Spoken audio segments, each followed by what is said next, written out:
Lepas semua yang Tony lalui, sekarang dia cuma nak hidup tenang dengan keluarga.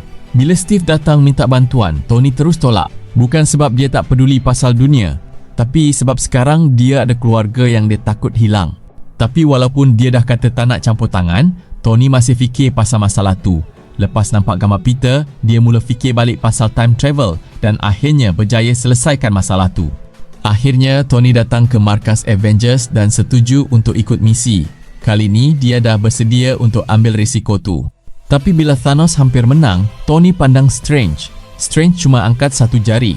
Tony terus faham, dia tahu apa yang perlu dibuat. Dan Tony terus bertindak.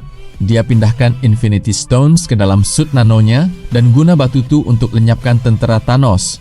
Dia tahu resikonya, tapi tetap teruskan dan radiasi dari batu tu akhirnya membunuh dia.